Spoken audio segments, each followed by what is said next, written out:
Hi hello ಸ್ನೇಹಿತರೆ, ಎಲ್ಲ ನನ್ನ SSC ಸ್ಟೂಡೆಂಟ್ಸ್ಗೆ ಜೈ ಹಿಂದ್.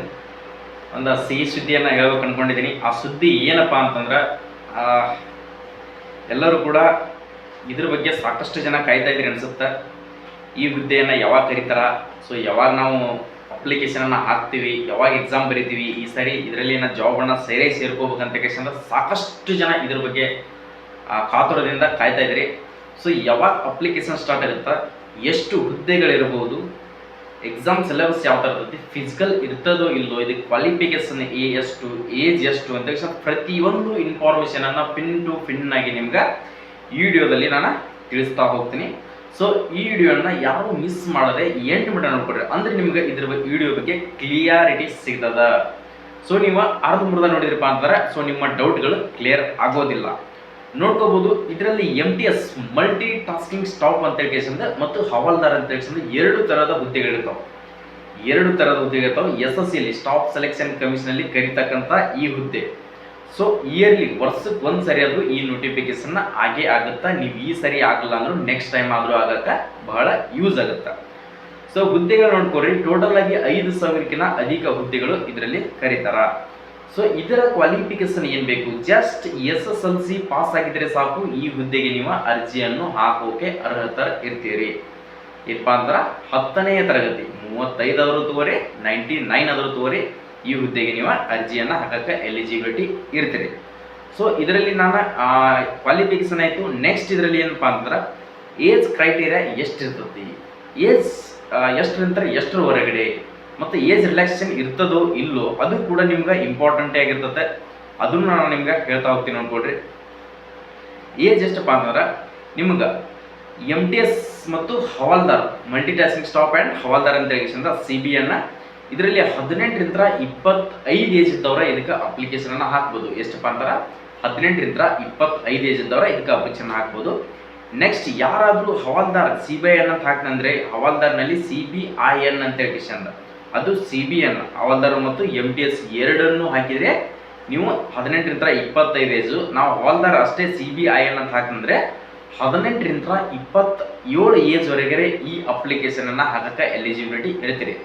ಮತ್ತು ಅದರ್ ಬ್ಯಾಕ್ವರ್ಡ್ OBC ಸರ್ಟಿಫಿಕೇಟ್ ಯಾವುದಾದ್ರೂ ಇದ್ದರೆ ನಿಮಗೂ 3 ವರ್ಷ ಏಜ್ ರಿಲ್ಯಾಕ್ಸೇಷನ್ ಸಿಗುತ್ತದೆ. SC ST ಯಾರಾದರೂ ಇದ್ದರೆ ನಿಮ್ಗೆ 5 ವರ್ಷ ಏಜ್ ರಿಲ್ಯಾಕ್ಸೇಷನ್ ಕೂಡ ಇದರಲ್ಲಿ ಸಿಗ್ತದೆ.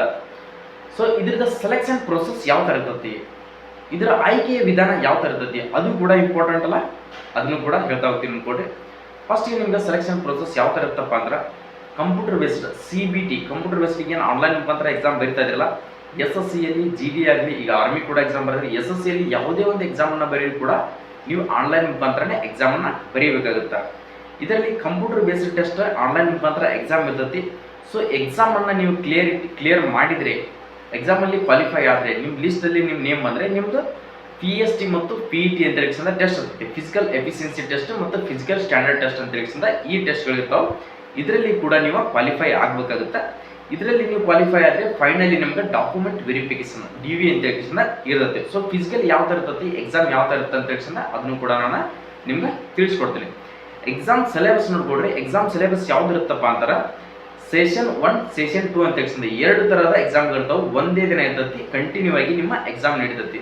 ಸೊ ಸೆಷನ್ 1ದಲ್ಲಿ ಯಾವ ಥರ ಸಿಲೆಬಸ್ ಇರ್ತೈತಿ, ಸೆಷನ್ 2ದಲ್ಲಿ ಯಾವ ಥರ ಸಿಲೆಬಸ್ ಇರ್ತೈತಿ ಅನ್ನೋದು ಕೂಡ ಇಂಪಾರ್ಟೆಂಟ್ ಆಗಿರ್ತದೆ. So numerical and mathematical ability ಅಂತ ಹೇಳಿಸಿಂದ ಸೆಷನ್ 1ನಲ್ಲಿ ಇದು 20 ಕ್ವಶನ್ಸ್ಗಳಿರ್ತಾವೆ, 60 ಮಾರ್ಕ್ಸ್. ಒಂದು ಕ್ವಶನ್ಸಿಗೆ 3 ಮಾರ್ಕ್ಸ್ ಇರ್ತೈತಿ.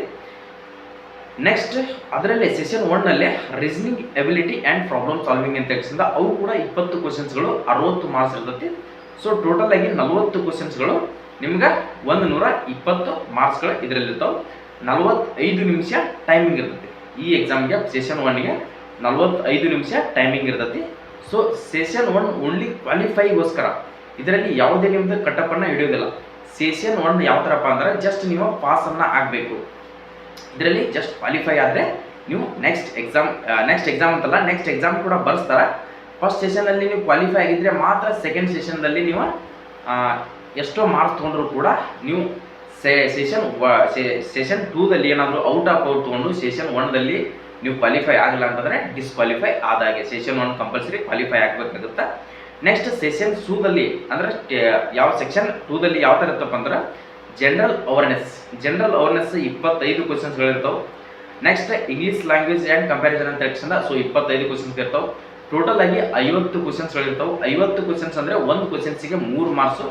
ಟೋಟಲ್ ಆಗಿ ನಿಮ್ಗೆ 150 ಮಾರ್ಕ್ಸ್ಗಳು ಇದರಲ್ಲಿ ಇರ್ತಾವೆ.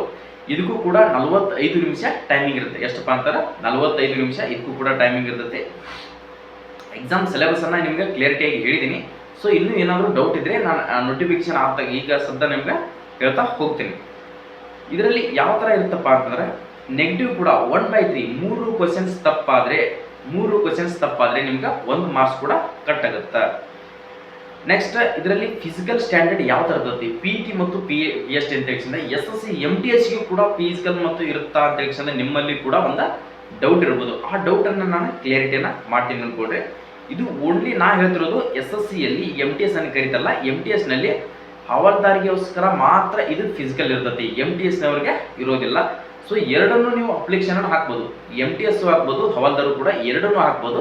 ನೀವೇನಾದರೂ MTSನಲ್ಲಿ ಮಾರ್ಕ್ಸ್ MTS ಸೆಲೆಕ್ಷನ್ ಆಗುವಷ್ಟು ಮಾರ್ಕ್ಸ್ ಬಂದರೆ MTSಗೆ ಹಾಕ್ತಾರೆ, ಹವಾಲ್ದಾರ್ ಸೆಲೆಕ್ಷನ್ ಆಗುವಷ್ಟಿದ್ರೆ ನೀವು ಫಿಸಿಕಲ್ ಸ್ಟ್ಯಾಂಡರ್ಡ್ ಇದ್ದರೆ ಹವಾಲ್ದಾರಿಗೋಸ್ಕರ ಹಾಕ್ತಾರೆ. ಸೊ ಹವಾಲ್ದಾರಿಗೆ ಎಷ್ಟು ಬೇಕಪ್ಪ ಅಂತಂದ್ರೆ ಹೈಟ್ ನೋಡ್ಕೊಡ್ರಿ 157.5 ಸೆಂಟಿಮೀಟರ್ ನಾರ್ಮಲ್ ಹೈಟ್ ಬೇಕು. ಎಷ್ಟಪ್ಪ ಅಂದ್ರೆ 157.5 ಸೆಂಟಿಮೀಟರ್. ಅದೇ ಥರನಾಗಿ ST ಕಾಸ್ಟ್ನವ್ರು ಯಾರಿದ್ರೆ 5 ಸೆಂಟಿಮೀಟರ್ ನಿಮ್ಗೆ ಏಜ್ ರಿಲ್ಯಾಕ್ಸೇಷನ್ ಕೂಡ ಇರ್ತೈತಿ. ಜಸ್ಟ್ ನಾರ್ಮಲ್ ಆಗಿ 81 ಇರಲೇಬೇಕಾಗುತ್ತೆ. ನಿಮ್ದು ನಾರ್ಮಲ್ ಆಗಿ 81 ಜಸ್ಟ್ ಇರಬೇಕಾಗುತ್ತೆ. ಎಕ್ಸ್ಪಾಂಡೆಡ್ ಮಾಡಿದ್ರೆ 5 ಸೆಂಟಿಮೀಟರ್ ಎಕ್ಸ್ಪಾಂಡೆಡ್ ಆಗಬೇಕು. ಮಹಿಳೆಯರಿಗೆ ಎಷ್ಟು ಇರ್ತಪ್ಪ ಅಂತಾರೆ ಫಿಮೇಲ್ ಕ್ಯಾಟಗೋರಿಗೆ 152 ಸೆಂಟಿಮೀಟರ್ ಹೈಟ್ ಬೇಕಾಗುತ್ತೆ. ಎಷ್ಟಪ್ಪ ಅಂತಾರೆ 152 ಸೆಂಟಿಮೀಟರ್ ಹೈಟ್ ಬೇಕಾಗುತ್ತೆ.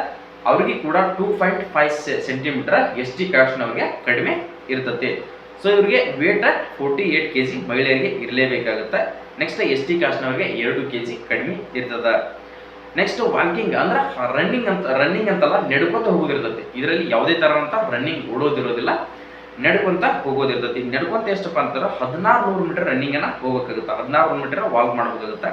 ಅದು ಪುರುಷರಿಗೆ 15 ನಿಮಿಷ ಟೈಮಿಂಗ್ ಇರ್ತೈತಿ. ಅಂದ್ರೆ 1.5 ಕಿಲೋಮೀಟರ್ ಮ್ಯಾಗ 100 ಮೀಟರ್ 15 ನಿಮಿಷದವರೆಗೆ ನೀವು ಆರಾಮ್ಸಾಗಿ ನಡ್ಕೋತ ಬರ್ಬೋದು.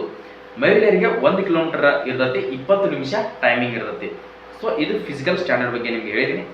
ಅಪ್ಲಿಕೇಶನ್ ಫೀಸ್ ಎಷ್ಟು ಇರ್ತೈತಿ, ಈ ಅಪ್ಲಿಕೇಶನ್ ಹಾಕೋಕೆ ಎಷ್ಟು DD ಆನ್ಲೈನ್ ಮುಖಾಂತರ ಎಷ್ಟು ಫೀಸನ್ನು ಕಟ್ಟಬೇಕು ಇದಕ್ಕೆ ನೋಡ್ಕೋಬಹುದು. UR ಜನರಲ್ ಕ್ಯಾಟಗರಿ ಅವರು ಮತ್ತು ಅದರ್ ಬ್ಯಾಕ್ವರ್ಡ್ ಕ್ಲಾಸ್ನವರು, ನೆಕ್ಸ್ಟ್ EWS ಎಕನಾಮಿಕಲ್ ವೀಕರ್ ಸೆಕ್ಷನ್ದವರು ಇದ್ದರೆ ನಿಮ್ಗೆ 100 ರೂಪೀಸ್ ಅಪ್ಲಿಕೇಶನ್ ಫೀಸ್ ಇರ್ತೈತಿ. ಎಷ್ಟಪ್ಪ ಅಂದ್ರೆ 100 ರೂಪಾಯಿ ನಿಮ್ಗೆ ಅಪ್ಲಿಕೇಶನ್ ಫೀಸ್ ಇರ್ತೈತಿ. ಮತ್ತು ಅದೇ ಥರನಾಗಿ SC ST ಕ್ಯಾಟಗರಿ ಅವರು ಮತ್ತು ಫೀಮೇಲ್ ಕ್ಯಾಟಗರಿ ಅವರು ಎಕ್ಸ್ ಸರ್ವಿಸ್ ಮೆನ್ಗಳು ಯಾರಾದರೂ ಇದ್ದರೆ ನಿಮಗೆ ಯಾವುದೇ ಥರನಾದಂಥ ಇದರಲ್ಲಿ ಅಪ್ಲಿಕೇಶನ್ ಫೀಸ್ ಇರೋದಿಲ್ಲ.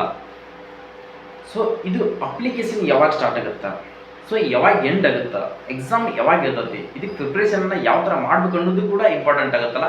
ನೀವು ಅನ್ಕೋತಿರ್ಬೋದು ನೋಟಿಫಿಕೇಶನ್ ಆಗೋಕ್ಕಿಂತ ಮುಂಚೆನೇ ಇಡುವೆ ಮಾಡ್ತಾರಲ್ಲ ಅಂತ ತಕ್ಷಣ. ಸೊ ನಿಮಗೆ ಮುನ್ನೆಚ್ಚರಿಕೆಯನ್ನು ಕೊಡೋದಕ್ಕೋಸ್ಕರ ನಾ ಹೇಳ್ತಾ ಇರೋದು SSCಯಲ್ಲಿ ಯಾವುದೇ ಒಂದು ನೋಟಿಫಿಕೇಶನ್ ಮಾಡಲಿ ಫಸ್ಟ್ಗೆ ನಿಮ್ಗೆ ಅಂತ ಕ್ಯಾಲೆಂಡರ್ನ ಬಿಟ್ಟಿರ್ತಾರೆ. ಆ ಕ್ಯಾಲೆಂಡರ್ ಯಾವಾಗ ಬಿಟ್ಟಿರ್ತಾರಲ್ಲ ಅದರ ಪ್ರಕಾರನೇ ನಿಮ್ಗೆ ನೋಟಿಫಿಕೇಶನನ್ನು ಮಾಡಿರ್ತಾರೆ. ಪ್ರತಿಯೊಂದು ಅದೇ ಡೇಟಿಗೆ, ಭಾಳ ಆದರೆ ಒಂದು ಡೇಟ್ ಹೆಚ್ಚು ಕಡಿಮೆ ಹಿಂದೆ ಮುಂದೆ ಆಗ್ಬೋದು, ಬಟ್ 2 ದಿನ 3 ದಿನ ಒಳಗಡೆ ಹಿಂದೆ ಮುಂದೆ ನಿಮ್ಗೆ ನೋಟಿಫಿಕೇಶನ್ನ ಮಾಡಿರ್ತಾರೆ. ಸೊ ಆ ಕ್ಯಾಲೆಂಡರ್ನಲ್ಲಿ ಈ ನೋಟಿಫಿಕೇಶನ್ ಯಾವಾಗಪ್ಪ ಅಂತಂದ್ರೆ ಈಗ ಬರುವ ತಿಂಗಳ ಮೇ 30, ಈಗೇನು ಮೇ ಕಂಪ್ಲೀಟ್ ಆಯ್ತಲ್ಲ, 7ನೇ ತಾರೀಕಿಗೆ, ಮೇ 7ನೇ ತಾರೀಕಿಗೆ ನಿಮ್ಮ ಆನ್ಲೈನ್ ಮುಖಾಂತರ ಅಪ್ಲಿಕೇಶನ್ ಕೂಡ ಸ್ಟಾರ್ಟ್ ಆಗುತ್ತಾ. ಅವತ್ತೇ ನೋಟಿಫಿಕೇಶನ್ ಕೂಡ ಬರ್ತದ. 7ನೇ ತಾರೀಕಿಗೆ ಮೇ 7, 2024 ನಿಮ್ಮ ಅಪ್ಲಿಕೇಶನ್ ಕೂಡ ಸ್ಟಾರ್ಟ್ ಆಗುತ್ತಾ.